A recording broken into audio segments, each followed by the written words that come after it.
Alors que les FARDC continuent d'observer le cessez-le-feu, les Wazalendo, eux, mettent en mal les rebelles du M23. Ces groupes d'autodéfense a encore récupéré le village Touro ainsi qu'une partie de Kichanga, d'après des sources locales. Processus électoral en RDC, la CENI a clôturé l'opération de réception des candidatures pour l'élection présidentielle du 20 décembre. Au total, 24 candidats concourent pour la magistrature suprême. Et plus loin de la RDC, au Moyen-Orient, comme annoncé par son Premier ministre, Israël continue de bombarder la bande de Gaza, qu'il compte assiéger complètement. L'État hébreu réagit à l'offensive surprise lancée samedi contre lui par le groupe armé palestinien. Les affrontements ont fait près de 1500 morts de deux côtés. Très heureuse de vous retrouver sur Télé 50 pour l'essentiel de l'actualité. Parlons d'abord sécurité au Nord Kivu. Les jeunes résistants patriotes poursuivent leur offensive contre le M23. Plusieurs villages sont passés sous leur contrôle à la grande satisfaction des populations. Le gouvernement congolais suit de près la situation et rejette toute tentative de récupération ou de stigmatisation des communautés. Des mécanismes ont été mis en place pour encadrer les personnes souhaitant rejoindre la réserve de l'armée. Après un tour 24 km de Kichanga hier, ce lundi matin, des jeunes se disant résistants patriotes sont entrés sans combat dans la cité de Kichanga, désertée la nuit par des combattants du M23.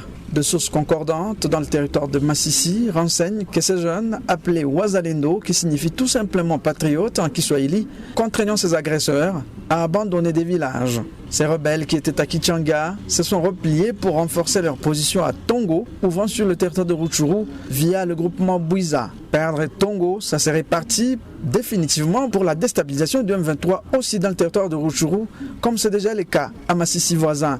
Pendant ce temps, dans le territoire de Rutshuru justement, le village de Kaunga, au nord de Kiwanja, vient aussi de passer sous contrôle des jeunes résistants, patriotes. Kilulirwe, Burungu et tant d'autres villages dans le territoire de Massissi sont aussi occupés désormais par les jeunes locaux. Décidément, sur le terrain, la carte semble se dessiner contre le M23 et alliés. Des sources concordantes rassurent de la détermination des jeunes résistants patriotes à chasser le M23 de toute la zone sous son occupation. Des jeunes qui bénéficient du soutien total de la population de la zone, victime de l'occupation du territoire par le M23 et alliés. Les habitants du Nord Kivu en général, fiers de ces jeunes résistants patriotes pour leur prouesse face à l'agresseur, veulent voir l'armée saisir cette opportunité pour libérer définitivement le territoire et ainsi tourner la page M23. Du côté de l'armée, l'on fait savoir que le FARDC observe toujours le cessez-le-feu tel que décidé par les chefs d'État de la sous-région. Dans l'actualité également, présidentielle 2023, clôture des dépôts des candidatures à la CENI. Au total, 24 dossiers ont été réceptionnés. Parmi ces candidats dans la course à la présidentielle, il y a notamment 2 anciens premiers ministres, Matata Ponyo et Adolphe Muzito, 3 anciens gouverneurs de province, une seule femme, un prix Nobel de la paix et le président sortant Félix Antoine Tshisekedi Tshilombo. 24 candidats ont déposé leur dossier. Comment le paysage congolais se dessine à l'approche des élections de 2023? L'opposition congolaise pourra-t-elle mettre de côté leur ego pour une candidature unique? Parmi les figures emblématiques de l'opposition, nous citons Moïse Katumbi Chapwe. Ce dernier pourrait s'appuyer sur des relais de regroupement politique dont il est proche pour essayer de rivaliser avec la grosse machine de l'Union sacrée pour la nation. La présence du docteur Denis Mukwege risque de changer la donne. D'abord, il n'a jamais formellement participé à la politique active, à la différence des autres candidats majeurs. Inscrit comme candidat indépendant, il bénéficie du soutien de ce regroupement ACRN, réputé mondialement grâce à son activisme contre les violences sexuelles et à ses nombreux prix, dont le prix Nobel de la paix. Denis Mukwege attirera l'attention de la communauté internationale sur la transparence et la crédibilité du processus électoral en République démocratique du Congo. Si sa renommée internationale pourrait constituer un atout pour sa candidature, son défi sera de pouvoir monter une mobilisation en RDC à la même échelle sur le plan international. Autre candidat, Martin Fayulu, ancien candidat malheureux de 2018. Son entrée en lice contredit sa position initiale de ne pas participer au processus si les garanties de transparence ne sont pas données. Mais sa posture semble fragiliser sa plateforme qui n'a pas aligné les candidats aux législatives nationales, tout comme Marie-Josée Ifoku, la seule femme à compétir parmi les 24, n'a pas non plus déposé la liste des candidats députés nationaux et provinciaux de son regroupement politique. Matata Ponyo, un des candidats sérieux et majeurs parmi les 24. Départ son bilan. 4 ans au gouvernement. En tant que Premier ministre, Matata Ponyo a plusieurs réalisations. Sous le plan économique, sous le plan infrastructure, Matata Ponyo, le bilan plaide en sa faveur. Mais il fait face à la justice congolaise dans un dossier dit Boukangalonzo où la Cour constitutionnelle s'était déjà déclarée incompétente. Le grand enjeu pour l'opposition congolaise est de trouver une candidature unique comme en 2018. Mais pour l'instant, selon les dires des uns et des autres, chaque candidat veut compétir seul face à Félix-Antoine Tshisekedi Tshilombo. Mais en attendant, la campagne électorale censée commencer le 19 novembre au 19 décembre nous en dira un peu plus sur la candidature unique ou pas de l'opposition congolaise.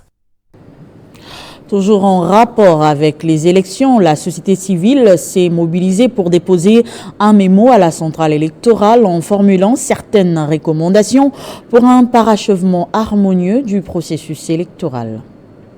Après les dépôts des candidatures à la présidentielle, le processus électoral arrive à une phase cruciale. La campagne électorale, les élections et la publication des résultats. La société civile formule des recommandations pour l'amélioration du processus et la restauration de la confiance entre les parties prenantes. Le respect de la date du 20 décembre comme jour des élections présidentielles, législatives et communales comme indiqué dans le calendrier électoral. La publication de résultats traduisant la vraie volonté populaire. L'affichage de résultats dans tous les bureaux de vote. Et enfin, la garantie que tous les votants seront effectivement issus du fichier électoral. Ce pacte, selon la société civile, éviterait la République démocratique du Congo à courir un véritable risque d'implosion, avec en prime, selon les mémos, des affrontements interethniques. À ce stade, tous les yeux sont tournés vers la Commission électorale nationale indépendante pour qu'elle prévienne cette violence, qu'elle apaise les passions et qu'elle garantisse à l'ensemble des parties prenantes un processus électoral crédible dans tous ses aspects. Dans le même registre, la première série de la cascade de formation des membres des bureaux de vote et de dépouillement ainsi que des membres des centres locaux de compilation des résultats pour les élections du 20 décembre 2023 en RDC est en cours au siège de Caritas Congo à Kinshasa. Cette formation lancée par Denis Kadima vise à préparer près de 200 agents de la CENI pour les opérations électorales. Dimanche, le rapporteur adjoint de la CENI, Paul Moïndo, a supervisé l'évaluation à mi-parcours de ses agents. Regardez. C'est un test à mi-parcours organisé 7 jours après la cascade des formations des formateurs de formateurs. Dans sa casquette, des superviseurs des formations et des recrutements au sein de la Commission électorale nationale indépendante, le rapporteur adjoint de la centrale électorale est descendu ce dimanche au centre Caritas où s'est déroulée cette évaluation pour superviser les niveaux 1 de cette cascade. Ces femmes et hommes sont tous agents de cette institution d'appui à la démocratie.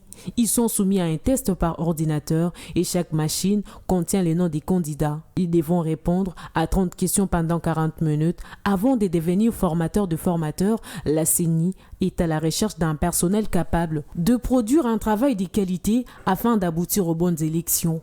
Et là, nous avons tous nos agents qui travaillent à la CENI, qui sont en train d'être formés. Et pendant la formation, ils sont également en train d'être testés. Tout cela, c'est dans l'objectif d'envoyer sur terrain des personnes qui sont capables de rendre un travail crédible et beaucoup plus professionnel à faveur de notre population. Pour y arriver, elle met tous ses agents dans de bonnes conditions. Avant d'être examinés, les candidats ont droit à un repas copieux. Alors, je crois que vous mangez bien ici. C'est depuis plusieurs mois que la machine de la Commission électorale nationale indépendante est en marche et elle ne compte plus reculer, même d'une seule seconde. La CENI est sérieusement préparée pour amener le peuple congolais à aller tout droit aux élections ce 20 décembre. Donc, à ce niveau, rien ne peut plus nous arrêter. Visiblement, c'est un test difficile, mais l'évaluation apportée sur ce qu'ils ont appris durant leur formation, affirme cette assistante technique à la CENI. Oui, l'évaluation, en fait, a repris exactement le parcours qu'on a eu à entamer depuis le début jusqu'au bout. Juste après cette évaluation, les agents qui ont réussi à ces tests iront former au niveau provincial les nationaux et les nationaux formeront des provinciaux. Ensuite, les provinciaux formeront des territoriaux. Autre chose à présent, du 9 au 14 octobre, les délégations des États membres de l'Organisation pour l'harmonisation en Afrique du droit des affaires qui séjournent dans la capitale congolaise prendront part à la 14e édition du concours international des génies en herbe. Cette compétition a été ouverte ce lundi par la ministre de la Justice et présidente en exercice du Conseil des ministres de l'OADA, Rose Mutombo, au Salon international du ministère des Affaires étrangères. Regardez. C'est dans le cadre de la mandature de la RDC qui s'ouvre ce jour à Kinshasa, la 14e édition du concours international des génies en herbe, réunissant les jeunes universitaires et cadres venus des 17 pays membres de l'OADA, ainsi que ceux de la France et du Burundi. Et c'est la ministre d'État en charge de la justice et présidente en exercice du Conseil des ministres de l'OADA, Rose Mutombo Kiese, qui lance cette compétition prévue du 9 au 14 octobre. L'OADA qui soutient le concours international du génie en herbe se réjouit de la ferveur qui vous anime et exprime par ma voix toute sa gratitude aux autorités de vos universités respectives pour avoir contribué à rendre possible les événements que nous allons vivre cette semaine ici à Kinshasa. Il vous faudra vous affronter en toute sportivité et donner le meilleur de vous-même pour convaincre et gagner. En présence du nouveau secrétaire permanent de l'OADA, du coordonnateur de la génération OADA, du président du comité national de l'OADA et du président du SIGO, cette compétition qui coïncide avec les 30 ans d'existence de l'OADA vise à contribuer à la formation et à l'encadrement de cette jeunesse. SIGO, de notre point de vue, constitue le lieu de rencontre avec les futurs professionnels du droit logique. Sous les thèmes climat des affaires et défis d'intégration économique, au sein de l'espace OADA 30 ans après, cette édition connaît deux particularités, notamment étant sous le haut patronage d'un chef de l'État, à savoir le président Félix-Antoine Tshisekedi, mais également pour la première fois, la participation de deux États, dont la République centrafricaine et les Comores.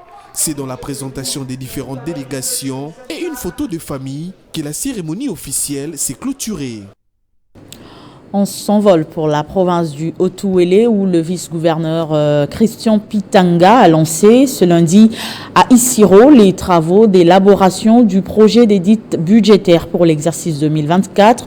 Au nom de son titulaire, le numéro 2 de l'entité a exhorté les participants à donner les meilleurs d'eux-mêmes afin de produire un travail de qualité à déposer auprès de l'Assemblée provinciale.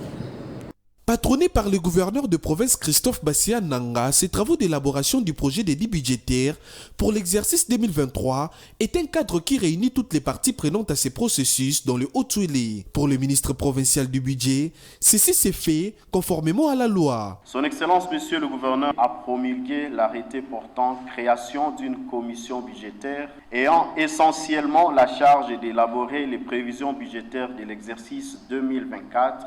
Il nous reviendra la charge de planifier l'engagement des dépenses et d'encadrer le contrôle budgétaire. Cette fiche de travail remise à chaque ministre reprenant tous les aspects de la vie communautaire est un symbole qui témoigne de l'engagement du gouvernement provincial à aller un peu plus de l'avant dans le processus de transformation de l'entité. Ces programmes élaborés à 5 axes dont les actions à impact visible produisent aujourd'hui des effets d'entraînement dans plusieurs secteurs de la vie socio-économique provinciale et est inspiré de la vision du président de la République, Félix-Antoine Tshisekedi Tshilombo. J'exhorte tous les intervenants à donner les meilleurs De même, envie de produire un travail de qualité. Durant un mois, ces participants venus de tous les horizons, réunis ici dans la salle polyvalente de la résidence officielle du gouverneur, devront produire un travail de qualité qui devra être déposé au gouvernement provincial pour délibération au Conseil des ministres avant sa soumission à l'Assemblée provinciale pour examen et adoption avant la promulgation par le gouverneur pour conduire la politique publique de la province en 2024.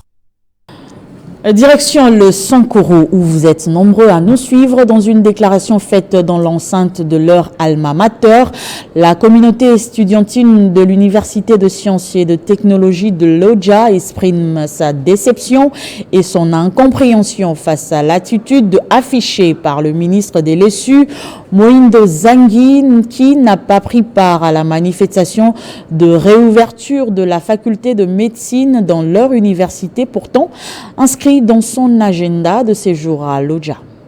Après avoir rempli toutes les conditions édictées par les ministères de tutelle pour la réouverture de sa faculté de médecine humaine, l'Université des sciences et des technologies de Lodja, USTEL en sigle, de par sa communauté estudiantine, dit être contrariée par l'absence du ministre de l'Essu, Mohindo Zangui, pour l'inauguration des cliniques universitaires de l'USTEL et l'échange sur quelques doléances, et pourtant d'après elle, cette activité était inscrite dans l'agenda du ministre du samedi 7 octobre dans sa visite officielle à Lodja. Contre toute attente, Monsieur le ministre a été empêché délibérément par un député national de Lodja, honorable Ompeta Chonda Emmanuel, député, membre du regroupement politique du ministre Lodjan, sous prétexte que les 10 regroupements politiques n'y avaient pas un intérêt électoral, dirait, dans notre université. La communauté estudiantine de l'Université des sciences et des technologies de Lodja s'insurge contre cette prétention. Face à ces étudiants mécontents, la réaction du député national de la circonscription électorale de Lodja, Emmanuel Opeta, étonne un bon nombre. À qui avez-vous communiqué ce programme que vous souhaitez que le ministre vienne inaugurer? Répondez-moi juste à cette question. Le ministre est informé par moi. C'est moi qui ai fait tout le programme du ministre. Par conséquent, la communauté estudiantine de l'USTEL, dessus de cette attitude, sollicite l'implication du chef de l'État et du Premier ministre pour ramener les ministres de tutelle aux fondamentaux élémentaires d'un État de droit en faveur de cette institution qui est parmi les grandes universités de la RDC. Revenons à Kinshasa. Après la commune de Limete, le rassemblement de jeunes patriotes a posé ses valises dans la commune de Kinseso pour la série de conversations avec la base dénommée l'Isolo Nabase. Face aux jeunes de cette municipalité, Diersingimbi a expliqué les enjeux politiques de l'heure avant de se lancer dans la bataille électorale qui pointe à l'horizon. Débutée il y a plusieurs mois, la série de causeries avec la base poursuit son bon nombre de chemins au rassemblement de jeunes patriotes dénommé l'Isolo Nabase. Cette causerie permet au RJP de requinquer le moral de sa base à la veille des élections prévues au mois de décembre. Dimanche 8 octobre, toutes les cellules du RJP de la commune de Kisanso s'étaient réunies autour de Diersingimbi Kinkela pour passer au peigne fin l'actualité politique de l'heure, et tout s'est passé dans une ambiance amicale. Aujourd'hui, c'est sur la base 3 et cette activité a un rôle prépondérant au niveau du RJP parce que ça permet à nous, les dirigeants du RJP, de comprendre un peu ce que la base pense de nos actions, ce que la base pense de ce que nous sommes en train de faire depuis qu'on a eu à créer notre ASBEL. Donc c'est en quelque sorte une série de causeries qui nous permet de faire l'auto-évaluation aussi, recueillir les avis, de suivre l'évolution de nos différentes cellules qu'on a eu à implanter depuis un bon bout de temps dans la commune de Kisenso. À l'approche des élections de décembre, le rassemblement de jeunes patriotes remobilise ses troupes pour une victoire écrasante. Le RJP, aligné au regroupement politique le progressiste du sénateur Sami Badibangantita, promet de travailler bec et ongle pour la réélection de l'actuel chef de l'État, Félix Antoine Tshisekedi Tshilombo, à la prochaine élection présidentielle. Et puis en sport, la députée nationale élue de la FUNA, Colette Chomba, a organisé 10 combats de boxe dimanche au terrain Allemagne à Bandalungwa en mémoire de 5 coachs qui ont encadré la jeunesse dans cette discipline. Après la réussite de 9e Jeux de la francophonie, organisé à Kinshasa, sous le leadership du président de la République, Félix Tshisekedi, dont la jeunesse était au centre, Colette Tshomba, a emboîté les pas au chef de l'État.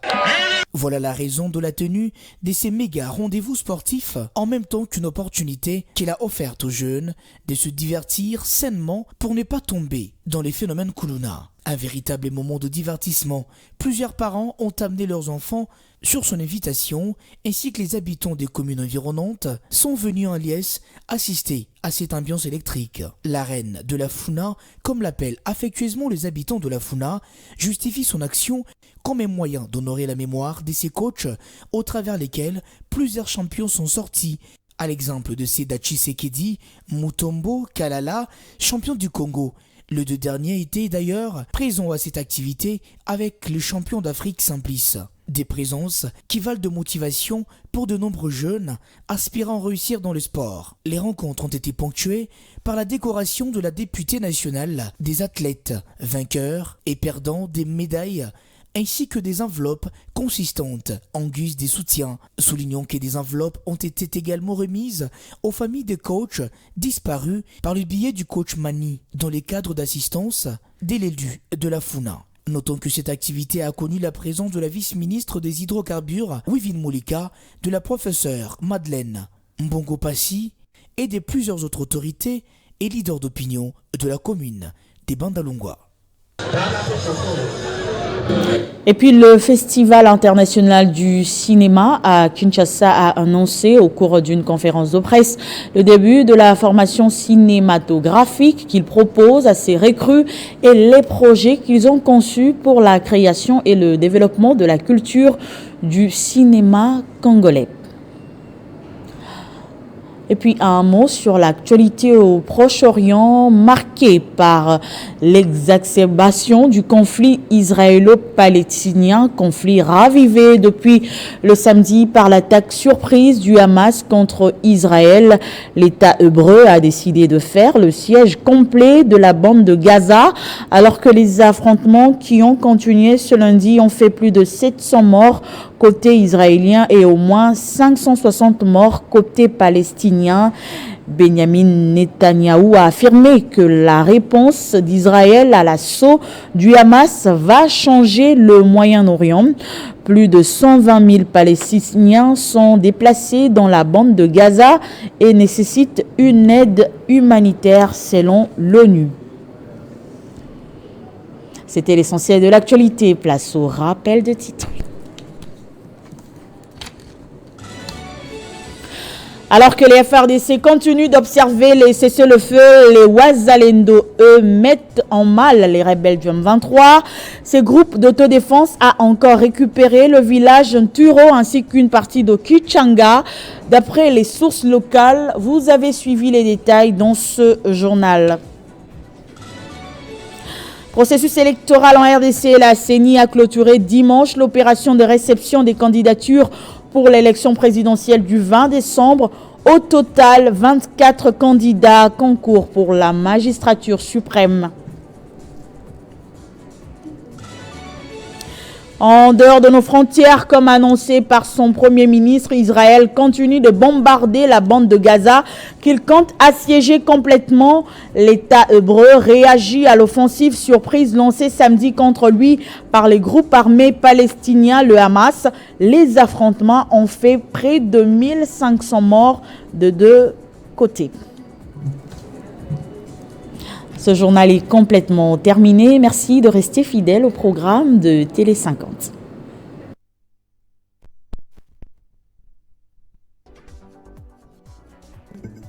Retrouvez toute l'actualité en continu sur www.tele50.cd.